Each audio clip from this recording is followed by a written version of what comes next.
हाँ भैया, हाल है। मेरा नाम है अलीजर और आप देख रहे हैं मेरा जरनामा। I welcome you all to the one and only business based podcast of Pakistan, powered by Adventark. SEO dead हो चुकी है, old style of marketing dead हो चुकी है।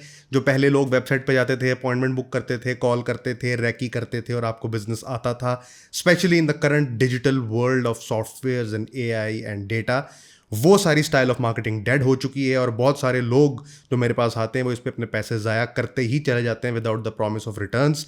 तो ये जो ओल्ड स्टाइल ऑफ मार्केटिंग जो कि डेड हो चुकी है, वो कैसे डेड हुई है और न्यू स्टाइल ऑफ मार्केटिंग क्या है, इसी के बारे में आज डिस्कस करेंगे। तो शुरू करते हैं बगैर किसी डिले के। हाँ भाई, क्या हाल है? सब ठीक ठाक है? इंजॉय चल रहा है? कैसा चल रहा है धंधा पानी? 54th वीडियो पे आप लोग आ चुके हैं। देखें ज़रा कैसी जर्नी तय होती चली जा रही है। क्वालिटी कंटेंट आपको मिल रहा है मेरे मुताबिक, यानी कि कोई थॉट प्रोवोकिंग कंटेंट मिल रहा है, और वो भी आपको वीकली 2-2 वीडियोस की शक्ल में। 54 वीडियोस की जर्नी हमने तय कर ली है। मैं पहले ही बता दूं कि अगर आपको मुझसे पेड बिजनेस या प्रोफेशनल या करियर बेस्ड कंसल्टेशन चाहिए पेड, तो नीचे डिस्क्रिप्शन में और फर्स्ट कमेंट में उसका लिंक है। अगर आप बुक करना चाहें तो आप कर सकते हैं। 2 या 3 दिन का वेटिंग टाइम है, डिपेंडिंग ऑन किस टाइम जोन में मैं एग्जिस्ट करता हूँ और वेटिंग लाइन कितनी है। 2 या 3 दिन बाद आपको मिल जाएगा, नो डिस्काउंट्स अवेलेबल। तो जी, आज जिस टॉपिक के बारे में हम बात करने वाले हैं वो है the death of SEO, the death of old style of marketing. और ये जो डिस्कवरीज होती हैं ना, जिन टॉपिक्स में मैं बात करता हूँ, ये डिस्कवरीज भी ऐसे ही होती हैं कि मैं किसी क्लाइंट से बात कर रहा होता हूँ और उनमें से कोई बाबा जी या कोई इन्वेस्टर कोई सजेशन देते हैं और फिर मुझे क्लिक होता है कि ओ, मतलब ये तो बड़ी बेसिक सी बात थी, इसे तो हम कवर कर चुके हैं। उनके दिमाग में बात क्लियर होनी चाहिए कि ये वाला बात जो है वो, ये वाला स्टाइल ख़त्म हो चुका है, लेकिन फिर भी क्लियर नहीं है। तो फिर मैं वो टॉपिक नोट कर लेता हूँ, आपसे आके डिस्कस कर लेता हूँ। सब रियल बेस्ड सिनेरियो उसकी बेस पर ही होता है। तो जी, आज हम बात करेंगे the old style of marketing की। आज से 10-1 साल पहले की अगर आप बात करें, जब इंटरनेट बना था, तो स्टाइल ऑफ मार्केटिंग क्या होता था? होता ये था कि लोग जो हैं, तब सर्विसेज का कॉन्सेप्ट तो इतना ज़्यादा था नहीं, क्योंकि लोग इन सोर्सेज करते थे, आउटसोर्सिंग उसके बाद पैदा हुई। तो पहले लोग प्रोडक्ट्स बनाते थे, सॉल्यूशंस डेवलप करते थे, और उसके लिए ये कहते थे कि हम जो हैं अपनी प्रोबेबिलिटी ऑफ सेल को इंक्रीज़ करने के लिए सारी एफर्ट्स करेंगे। जब हम प्रोबेबिलिटी ऑफ सेल को इंक्रीज़ करने की कोशिश करेंगे, some person searching something on a search engine will come to us, फिर वो हमसे इंक्वायर करेगा और हम उनसे कहेंगे कि हम इस तरह के सोल्यूशन देते हैं। राइट नाउ अगर आप इस तरह की किसी भी कोशिश में मलबूस हैं, आप अपनी कंपनी के लिए एसईओ कर रहे हैं, आप अपने लिए टेस्टिमोनियल्स वेबसाइट पर डाल रहे हैं, जस्ट इमेजिनिंग कि हमारी वेबसाइट गूगल पर रैंक होकर कस्टमर हमारे आने लग जाएंगे और आपको रिजल्ट्स नहीं आ रहे, तो कॉन्ग्रेचुलेशंस, आप एक डेथ नोट साइन करके बैठे हैं और आपको new world of business, outsourcing and data का कुछ भी नहीं पता। तो आज एक एक करके इन सारी बातों को इस वीडियो में अनफोल्ड करेंगे। Point number 1 in the new and old style of marketing is that SEO is dead. Search engine optimization किस दौर में रेलेवेंट हुआ करती थी? वो उस दौर में रेलेवेंट हुआ करती थी कि अगर मैंने फॉर एग्जांपल एक डेटा सॉर्टिंग सॉफ्टवेयर बनाया। अब डेटा सॉर्टिंग सॉफ्टवेयर जो है उसका नाम असेंडिंग भी हो सकता है, जिपर भी हो सकता है, डिसेंडिंग भी हो सकता है, और इस तरह की बहुत सारी ऐसी चीज़ें हो सकती हैं ना। फिंगरर भी हो सकता है। इस तरह की कोई डेटा फिंगरिंग का मैंने सॉफ्टवेयर बनाया फॉर एग्जांपल, डाटा मैनिपुलेशन का। अब लोगों को बेचने के लिए उस वक्त के दौर में मेरे पास सिर्फ एक गूगल एड्स थी, सोशल मीडिया प्लेटफॉर्म तो एग्जिस्ट नहीं करते थे। तो मैं ये चीज़ बेचूं कैसे? तो मैं सीपीसी की ऐड चलाऊंगा। जब सीपीसी की ऐड चलाऊंगा तो probability of getting a click on my website increase होगी। जब प्रोबेबिलिटी ऑफ क्लिक इंक्रीज होगी तो probability of visiting the landing page ज़्यादा होगी, और फिर probability of getting in contact ज़्यादा होगी। लोग एक दूसरे को साइलो से जानते थे, नेटवर्किंग होती थी, लोग स्काइप पे पूछते थे तुम क्या करते हो, तुम क्या करते हो, और सेल हुआ करती थी। लेटेस्ट दौर में एसईओ का कोई लेना देना नहीं है, because of one main reason, और वो वन मेन रीज़न ये है कि फेसलेस ब्रांड्स अब बिकते ही नहीं है। सो पहले तो हम ये क्लियर कर लेना कि 2 तरह के कंपनीज होती हैं इन द डिजिटल सॉफ्टवेयर बिजनेस। एक सर्विसेज कंपनीज होती हैं और एक प्रोडक्ट कंपनीज होती हैं। प्रोडक्ट कंपनीज में बहरहाल फिर भी फेसलेसनेस चल सकती है, लेकिन सर्विसेज में तो फेसलेसनेस चल ही नहीं सकती, because people wouldn't buy anything from a person जिसकी वो बैक ट्रैक ना कर सकें कि इसको कौन चलाता है और क्या बेचता है या क्या सर्विस देता है। इससे ज़्यादा ज़रूरी ये है कि ये कौन है और ये क्यों ये काम करता है। तो वाइज जो हैं वो ज़्यादा इंपॉर्टेंट हो गए हैं, हाउस जो हैं वो ज़्यादा इंपॉर्टेंट हो गए हैं व्हाट से। तो जब भी सर्विसेज की बात होगी, आपने याद रखना है कि फेसलेस कंपनी आपकी कभी एक भी सेल जनरेट करके नहीं देगी from the sales funnel. Fluke लगने को तो फ्लूक लग सकता है। So point being, SEO is dead. अगर आप कोई भी सर्विसेज या प्रोडक्ट का काम करते हैं, मेरे से एक बंदे ने एक दफ़ा पूछा कंसल्टेशन में कि हमारी इस प्रोडक्ट की कोई यूएसपी नहीं है, तो हमारी क्या यूएसपी होगी? तो मैंने उसको ये कहा कि यूएसपी की डेफिनेशन है हर वो चीज़ जो तुम्हारी प्रोबेबिलिटी ऑफ सेल को बढ़ा दे, वो यूएसपी कंसिडर होती है। अब सोचें कि आपने एक आज के दौर में एक प्रोडक्ट बनाई है या आप कोई सर्विस देते हैं, और आप ही की स्पेस में आप जैसे 1 अरब बनमानस जो हैं वो सिमिलर सर्विस देते हैं।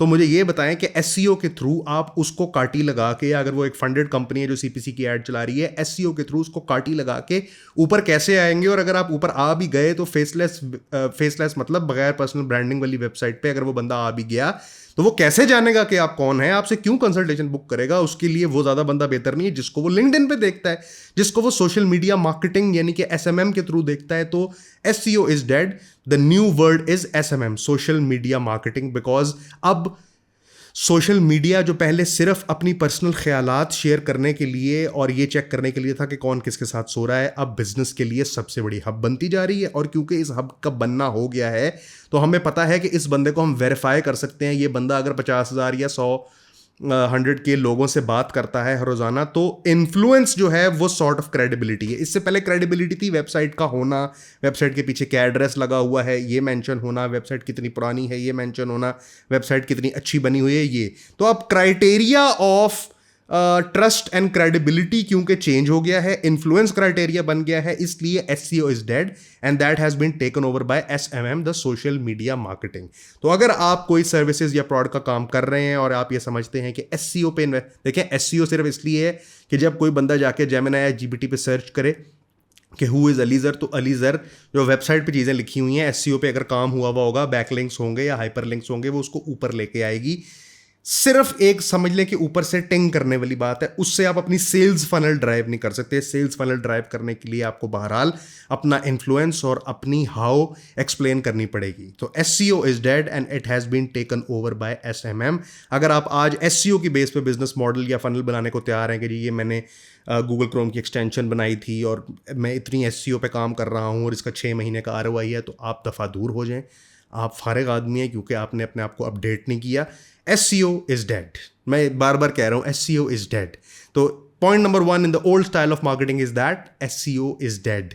Bounce rate, click rate, website landing page, none of that matters if unless your e-commerce, otherwise services के लिए it does not matter. The second point in the old style of marketing and old style of business, जो कि मैं सुनने में भी आता है अक्सर लोगों से और मैं बड़ा हंसता हूँ इस बात पे। उस दिन एक बंदा आया हुआ था कंसल्टेशन में और वो मुझे कहता है कि अली भाई ऑफिस स्पेस होनी ज़रूरी है, ज़रा लोगों पर नज़र भी रहती है और प्रोडक्टिविटी भी मैक्सिमम होती है। मैंने कहा यार तुम्हारा क्या है, MRR ARR क्या है? तो उसका होगा कोई $7-8 हज़ार। मैंने कहा यार बात सिर्फ इतनी है कि तुम्हारे वर्क फ्लो प्रोसेस जो हैं वो एयरबीएनबी से ज़्यादा है। कहता नहीं। मैंने कहा एयरबीएनबी तो रिमोट बैठी है पिछले 4 साल से, तो तुम क्या बात कर रहे हो? सिएटल में जो माइक्रोसॉफ्ट है वो भी वर्क फ्रॉम होम अलाउ करते हैं, मेरे ख्याल से गूगल भी अलाउ करता है एज पर माई नॉलेज। तो साला तुम्हारे वर्क फ्लो प्रोसेस उनसे ज़्यादा कॉम्प्लेक्स है? नहीं जी। तो मैंने कहा फिर ये कहो ना कि तुमसे घर में काम नहीं होता। ये बात ना मुझे सुनाने की कोशिश करो कि हमारा ऑफिस जो है ना, तो जो एक होता था ना पुराने दौर में, वो बड़े बड़े मूवी कैमरे उठाने वाले लोग होते थे, वो कहते थे कि जितना अच्छा ऑफिस होगा ना उतना अच्छा क्लाइंट आएगा। क्यों? क्योंकि वो आएंगे, वो देखेंगे इनके पास 4 कैमरे हैं, जब 4 कैमरे कहेंगे देखो इन्होंने इतने पैसे लगाए हैं, मतलब इतने पैसे कमाते होंगे, मतलब ये अच्छे क्लाइंट के साथ डील करते हैं, तो ऑफिस की बेस पे हम सेल्स करेंगे। जो आएगा वो हमारा ऑफिस देखेगा, ऑफिस हमारा सेटअप देखेगा। अगर हम मैकबुक से ऑनलाइन होंगे तो ये सारी चीज़ें जो फिजिकल वर्ल्ड वाली हैं ना वो डिजिटल वर्ल्ड पे लगाने की कोशिश करते हैं। तो जितने भी लोग ये वाली बात करते हैं, मैं कहता हूँ अरे बेवकूफ़ इंसान, तुम्हारी वैल्यू ही इस बात में है कि तुम फिजिकली वहाँ पर मौजूद नहीं हो। अगर यही वाला काम, अगर फॉर एग्जांपल तुम पाकिस्तान में $3,000 कमाते हो, तुम बहुत बड़े इंसान हो, मतलब बहुत फाइनेंशियली तुम सेट इंसान हो, बहुत बड़े तो नहीं हो, छोटे हो काफ़ी। लेकिन अगर यही तुम यूएसए में हो तो तुम तो होमलेस गाय से भी कम पैसे कमाते हो, इससे ज़्यादा तो वो पैसे कमाता है।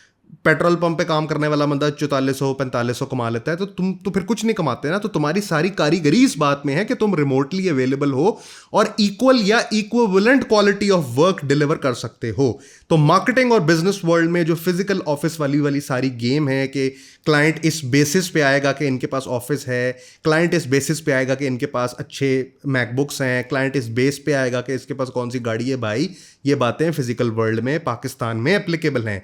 जब मैं मार्केटिंग एजेंसी चलाता था तो यहाँ मैं जिस मीटिंग पे जाता था, बड़ी गाड़ी पे जाता था, क्योंकि वहाँ पे रियल एस्टेट फैक्टर काम करता है कि अगर इसने खुद क्रूजर या प्राडो रखा हुआ है तो इसका मतलब है कि इतने लेवल का काम करता है, वो चाहे आपकी रेंट की हो, वो मैटर नहीं करता। बट पॉइंट बीइंग कि ये सब चीज़ें उसमें रेलिवेंट थी। डिजिटल वर्ल्ड में सिर्फ आपकी क्राफ्ट मैटर करती है, और ये मैटर करता है कि आप आउटपुट क्या दे सकते हैं, और वो आउटपुट तभी हो सकती है जब आपके नीचे पोर्टफोलियो, और उस पोर्टफोलियो को मेक श्योर करने के लिए फिजिकल ऑफिस, फिजिकली वहाँ पे होना, मौजूद होना, या आपका सेटअप अच्छा होना, या ये सारी चीज़ों को वैल्यू देना, और फिर किराए पे जगह लेना अपनी औकात से बाहर, और फिर एक किराया और 3 सिक्योरिटियाँ भरना, और फिर ऑफिस को पूरी तरह ना भर पाना, और यूटिलिटीज़ भरना, और फिर बदोबदी पीएन रखना जिसकी सैलरी आपसे नहीं दे रही है, बेवकूफ़ी की बात है। इससे आपकी सेल्स और बिजनेस वाला नहीं बनेगी, and this is also an old style of marketing, and also SEO is dead. तीसरी और सबसे इंपॉर्टेंट बात in the world of old and new style of business and marketing मैं आपसे शेयर करना चाहता हूँ। मुझे ना कभी कभी लगता है कि यार मैंने 50 वीडियोस बना दी हैं, तो काफ़ी चीज़ें अज्यूम मैं कर लेता हूँ कि यार ये तो इनको पता ही होगी। बिकॉज अगर आप फॉर एग्जांपल आप एक यूनिवर्सिटी में पढ़ते हैं, यूनिवर्सिटी में आपको उस्ताद आता है, कोई केस पढ़ाता है, केस स्टडी, तो वो ये अज्यूम करता है ना कि ये बंदा घर जाएगा, केस स्टडी पे वर्किंग करेगा, और फिर जो इसके अराउंड उसने कहा मेज़लो हायरार्की की बात करनी है, तो घर जाएगा मेज़लो हायरार्की को सर्च कर लेगा। तो मैं भी यही अज्यूम करता हूँ कि 40-50 वीडियो देखने के बाद आप भी कुछ रिसर्च करते ही होंगे, जो रिटर्निंग व्यूअर्स या सब्सक्राइबर्स हैं कुछ ना कुछ तो रिसर्च करते होंगे कि अली भाई क्या बोलते हैं यार, ये इतनी फ्लुएंटली जो बातें करते हैं, जाहिर है मैं भी कोई बचपन से तो बिजनेस सीख के नहीं आया हुआ ना, FSC तो मैंने भी की हुई है। तो ऐसा ही है कि पढ़ पढ़ के, समझ के, बातें सुन के ही बंदा ये बातें बोल सकता है। तो मैं भी यही जूम करता हूँ कि आप इस किस्म की बातें खुद भी करते होंगे, इस पर रिसर्च करते होंगे। तो काफ़ी बातें में ऐसी होती हैं जो मेरे लिए बड़ी बेसिक होती हैं कि यार जब कोई सेशन में बंदा आता है ना, वो कहता है कि मैं उसको कहता हूँ कि तुम्हारा बेटा क्या है, या मैं उसको कहता हूँ तुम्हारी ग्रोस इनकम क्या है, तो वो कहता है ग्रोस इनकम। मैं फिर वो जो बताता है मैं कहता हूँ तुम्हारी इनकम बहुत ही ग्रोस है, यानी कि गंदी इनकम है तुम्हारी, यानी कि ग्रोस, तुम भी ग्रोस हो, कंपनी भी ग्रोस है तुम्हारी। तो ग्रोस इनकम क्या, या इस तरह की बेसिक बातें तो आप रिसर्च करते होंगे, अगर नहीं करते तो किया करें यार। वीडियो को 2-3 दफ़ा स्लो पे फास्ट पे चला के देखेंगे तो समझ आएगी ना। मतलब ये ऐसी चीज़ नहीं है कि खोला चबाया थूक दिया, इसमें बड़ी थॉट प्रोवोकिंग प्रोसेस जाता है। तो मैं कुछ चीज़ें अज्यूम कर लेता हूँ, लेकिन फिर मुझे अगली वीडियो में पता चलता है कि वो अज्यूम नहीं करनी थी, रेड बटन दबा दिया, नहीं दबाना था। तो इसलिए अब मैं बता देता हूँ। डिजिटल वर्ल्ड में जिसमें हम जी रहे हैं, SaaS based, software based, service based business जहाँ पे हम जी रहे हैं, वहाँ पे 2 तरह के बिजनेस सॉल्यूशंस जो हैं वो एग्जिस्ट करते हैं, और उन सॉल्यूशंस को इंश्योर करने के लिए कंपनीज एग्जिस्ट करती हैं। वो 2 तरह के सॉल्यूशंस क्या हैं? एक है प्रोडक्ट साइड, एक है सर्विस साइड। जब ये दोनों कंबाइन हो जाती है तो ये SaaS बन जाती है, लेकिन वो लेटर ऑन स्टेज है। बट आप जब शुरू करते हैं, पहले पहले हर बंदा आम होता है, तो जब आप शुरू करते हैं तो प्रोडक्ट होती हैं या सर्विसेज होती हैं, ठीक है। फिर सर्विसेज को मास्टर करके प्रोडक्ट बनाए, या प्रोडक्ट से आप सर्विस बनाते हैं। दोनों बिजनेस मॉडल के चलने का जो तरीका है, अगर आपने प्रोडक्ट बनाई है तो उसको चलाने का सिर्फ एक तरीका है। Don't let anybody fuck you over या फूल यू ओवर के इसको चलाने के दूसरे भी तरीके हैं।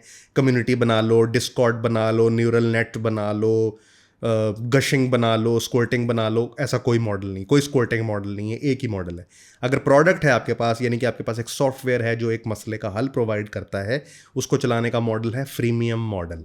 जो डैडी गूगल हैं उनसे एक प्लेबुक से उनके पेज ले लें और समझ लें कि वो चलाने का मॉडल है फ्रीमियम। फ्रीमियम का मतलब क्या है कि फॉर एग्जांपल उसको यूज़ करने की 100 की कैपेसिटी है, 10 आप मुफ्त में देंगे, लोगों को उस पर इंटीग्रेट करवाएंगे, प्लेटफॉर्म के अंदर इन करेंगे। जब वो इन हो जाएंगे, जब वो उनके पास वापस जाने का रास्ता नहीं रहेगा, आप उनसे कहेंगे अब जो तुमने इसके एक्स्ट्रा मेन फीचर यूज़ करने हैं उसके लिए पैसे भरो। ये फ्रीमियम मॉडल है। और सर्विसेज में एक ही मॉडल है, और don't let anybody fuck you over in this also. और वो एक ही मॉडल है, रिटेनर बेस मॉडल। मतलब मुझे अपनी सर्विस पे रखने के लिए मुझे मंथली सब्सक्रिप्शन फीस दो। ऐसे भी अक्लमंद किस्म की कंपनीज हैं जिन्होंने प्रोडक्ट के पीछे भी सर्विस बेस्ड बनाई हुई है। लेकिन मैं आपकी समझाने के लिए आसान कह रहा हूँ, AKA नेटफ्लिक्स। लेकिन मैं आपको समझाने के लिए ईजिली बता रहा हूँ कि चक्कर क्या है, कि प्रोडक्ट है तो फ्रीमियम बेसिस पे होगी, सर्विसेज में फ्रीमियम नहीं होती, क्योंकि सर्विसेज में फ्रीमियम होगी तो सिर्फ और सिर्फ एक्सप्लॉयटेशन है। और अगर सर्विसेज हैं तो उसका एक ही मॉडल है, वो है फ्रीमियम अगर सर्विसेज है तो उसका एक ही मॉडल है, retainer subscription model, as in retain me for your services whatever they are, जो KPIs हमारे लॉक होंगे, और आप हमें उसके लिए मंथली फ़ी देंगे। ये 2 ही मॉडल्स हैं। ओल्ड स्टाइल ऑफ बिजनेस में ऐसा नहीं था। ओल्ड स्टाइल ऑफ बिजनेस को जब लोग ई कॉमर्स पे करने की कोशिश करते हैं, गलती करते हैं। Old style of service business को लोग करने की कोशिश करते हैं तो गलती करते हैं। लेट्स सपोज कि एक लॉ फर्म थी और उस लॉ फर्म ने, एक कंपनी ने उस लॉ फर्म को हायर किया, तो जब जब पहले केस आता था वो केस के हिसाब से पे करते थे, पेपर केस करते थे। सिर्फ उनके साथ एक MOU साइन करते थे कि आप हमारे ऊपर छत्रो छाया करें और हम आपके पजामे के नीचे बारिश में खड़े होंगे, और जब कभी मसला आएगा तो आप हमारे लिए अवेलेबल होंगे। लेकिन ये फिजिकल वर्ल्ड का जो पैटर्न है ये डिजिटल वर्ल्ड में नहीं है। If in the digital world you want me to be available for you, you need to pay me money, because whatever, if I am doing something for you, I'm doing the thought process for you, it is costing me money in the form of opportunity cost. मैं मौके पे आपके लिए available नहीं होऊंगा जब तक आप मुझे रिटेन करने के पैसे नहीं देंगे। तो फिजिकल वर्ल्ड की एक गलती जो लोग डिजिटल वर्ल्ड में करते हैं वो ये करते हैं कि वो इस सर्विस मॉडल को समझते नहीं है। एक ही मॉडल है, service subscription model. You need to retain me for the right of me to exercise work when you require. अगर आप मुझे रिजर्व करना चाहते हैं तो आप उसके लिए मुझे पैसे देंगे। सिमिलरली प्रोडक्ट में लोग गलती करते हैं, और वो ये गलती करते हैं कि वो इस बेसिक मॉडल को क्रैक नहीं कर पाते और वो इसको फैक्ट्री मॉडल समझते हैं। क्या? माल खरीदो, माल रख दो, जब माल बिकेगा क्रेडिट पे फिर उसके पैसे आएंगे। Nope. In the digital world you don't deal with products like that unless it's e-commerce which mix of both. अगर आपने कोई फॉर एग्जाम्पल डेटा स्क्रैपर बनाया है, या आपने कोई वेबसाइट हंटर बनाया है, या आपने कोई स्क्वाटिंग वेबसाइट बनाई है, पता नहीं 2 दफ़ा हो गया वैसे आज, लेकिन पता नहीं ऐसा कोई ज़िंदगी में मेरे को करीबी ऐसा वाकया नहीं हुआ जिसकी वजह से मैं ये कह रहा हूँ, लेकिन ठीक है, या हुआ होगा पता नहीं, आप लोग बताएं। मैं आया हूँ कहीं पे। तो एनीवेज, प्रोडक्ट को चलाने का भी एक ही तरीका है, फ्रीमियम मॉडलिंग। आप सबसे पहले आपका गोल होना चाहिए, आपने उसको प्लेटफॉर्म में लेके आना है। प्लेटफॉर्म में लेके आने के बाद उससे चीज़ें साइन अप करवा के उसको सेटअप करवानी है। सेटअप करवा के ये बात इस्टेब्लिश कर देनी है कि इतने फीचर यूज़ तुम फ्री में कर सकते हो, बाकी के लिए तुम्हें मुझे पैसे देने पड़ेंगे। इसके अलावा don't let anybody from the old world tell you कि बिजनेस ऐसे होता है, बिजनेस वैसे होता है, या ऐसे नहीं होता। जो लोग भी फिजिकल वर्ल्ड के रूल्स इस न्यू डिजिटल वर्ल्ड में लगाने की कोशिश करेंगे वो ओल्ड स्टाइल ऑफ मार्केटिंग कर रहे हैं, और उनको ये समझना चाहिए कि SEO is dead.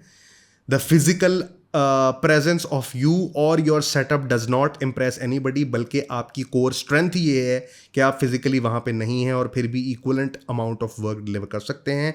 And third and the most important is that there are only 2 business models that you can work with. One is the freemium model, one is the retainer services. इसके अलावा कोई और model ना तो आपने बनाना है और ना वो मॉडल आपके लिए चलेगा। लोगों ने इसमें मुख्तलिफ वाटरफॉल मेथड, गशिंग मेथड, पता नहीं क्या क्या सॉफ्टवेयर कंपनीज को चलाने के मेथड बनाए हुए हैं। एक ही मेथड है, यही मेथड पे आपने रहना है और इसी मेथड को आपने आगे लेके चलना है। तो ये थी जी आज की वीडियो जिसमें मैं आपको बता रहा था कि how the old style of marketing is dead. आपका गोल, हमेशा मैं बताता हूँ, एक दफ़ा रिपीट कर देता हूँ, आपका गोल क्या है कि आपने अपनी सेल्स फनल जनरेट करनी है। नीचे उसके कन्वर्जन है, उसके ऊपर कंसल्टेशन है, उसके ऊपर क्यूरी है। आपका गोल है मैक्सिमम क्यूरी लेके आओ ताकि क्यूरी से कंसल्टेशन आए, कंसल्टेशन से कन्वर्जन आए, और इसका एक कन्वर्जन रेट आपको पता हो। फिर आपका गोल है कि मैंने इतनी क्यूरी लेके आनी है तो इतनी कन्वर्जन मुझे आएगी, फिर बनेगा बिजनेस प्लान, फिर बनेगा धंधा। अगर ये आपने क्रैक नहीं किया तो समझ लें आप नल्ले हैं। 70 आपके पास है, सलेंसर फटा हुआ है, बारिशें हुई है, सलेंसर में चला गया पानी, जंग लग गया अंदर, टैंकी लीक है, उसमें से पेट्रोल नीचे जा रहा है, गियर का जो आगे करने वाला है वो नॉब टूटी हुई है, जब जब चप्पल से उस पर गियर लगाते हैं वो अंगूठे में घुसती है, दर्द हो रही है आपको। तो वो 70 आपके पास है। ये थी जी आज की वीडियो जिसमें मैं आपको बता रहा था कि new style and old style of marketing क्या है। ये वीडियोस आपको कैसी लग रही है अपना फीडबैक देके ज़रूर बताएं ताकि आने वाली वीडियो उसको बेहतर कर सकें। पिछली किसी एक वीडियो के नीचे कोई कॉमेंट आया था तो मैंने उसको वहीं पे रिस्पॉन्ड कर दिया था। अगर फिर भी समझ नहीं आ रही तो कंसल्ट करने के लिए आ जाएं, which is a paid consultation. नीचे डिस्क्रिप्शन में और फर्स्ट कमेंट में उसका लिंक है। और अगली वीडियो किस टॉपिक पे होनी चाहिए वो भी सजेस्ट करके ज़रूर बताइएगा। मिलते हैं जी अगली वीडियो में। This is your boy AZ, over and out. Cut.